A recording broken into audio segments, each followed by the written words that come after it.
Avant de procéder à l'épilation des sourcils, on vérifie toujours la température de la cire en effectuant 2 tests de chaleur après avoir aseptisé la peau.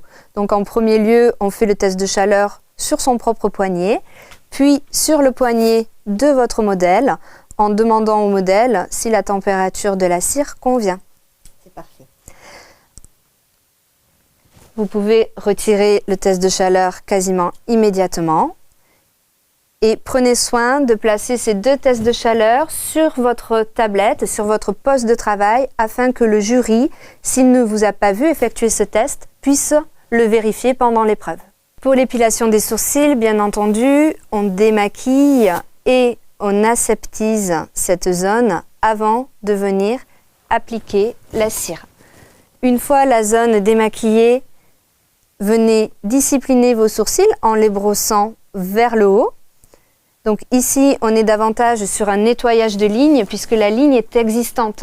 Bien entendu, s'il s'agit d'une création de ligne, on prend les repères que j'ai évoqués précédemment.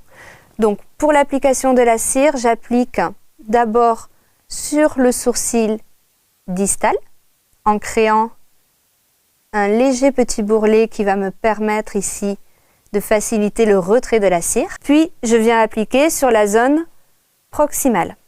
Je viens donc prélever la cire pour appliquer cette fois-ci la cire au niveau du sourcil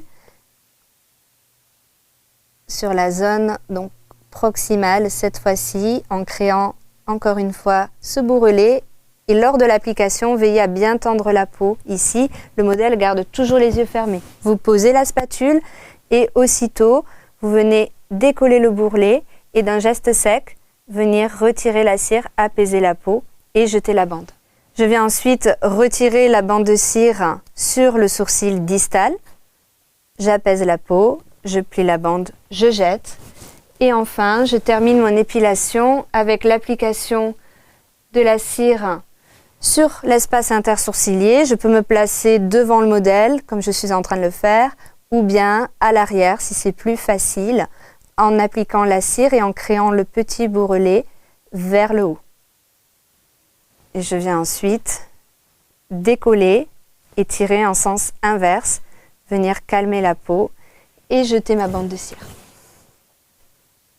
Pour terminer l'épilation, on vient parfaire donc avec la pince à épiler. Donc à nouveau, je discipline les sourcils et je viens me positionner avec un coton imbibé d'alcool, donc sur le côté du modèle et à chaque fois que j'ôte un poil, je viens l'appuyer, le déposer sur mon coton imbibé d'alcool. Donc ici, veuillez veiller à bien tendre la peau pour éviter que ce soit douloureux pour votre modèle. Et vous faites la même chose du côté proximal. Donc en principe, c'est vraiment les derniers poils les plus récalcitrants. Et vous pouvez terminer à l'arrière du modèle pour l'espace intersourcilier. Pour terminer l'épilation, veuillez prélever avec votre spatule une crème apaisante que vous venez donc déposer sur la zone épilée pour calmer d'éventuelles rougeurs, pour apaiser la peau suite à l'arrachage des poils. En épilation des sourcils, on évite toujours de venir épiler sur le dessus des sourcils, ce qui donne un résultat peu naturel. Donc pour une épilation des sourcils réussie, vous l'avez compris, la tête du sourcil doit toujours être plus épaisse que la pointe du sourcil. Néanmoins, lorsque vous créez une ligne, donc ce qui n'était pas le cas aujourd'hui, il faut que votre épilation soit franche.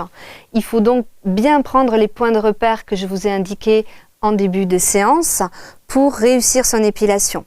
Donc ôtez tous les poils disgracieux, tous les poils superflus en respectant la morphologie du modèle puisque les sourcils, vous l'avez compris, sont un élément clé dans le regard, dans le visage.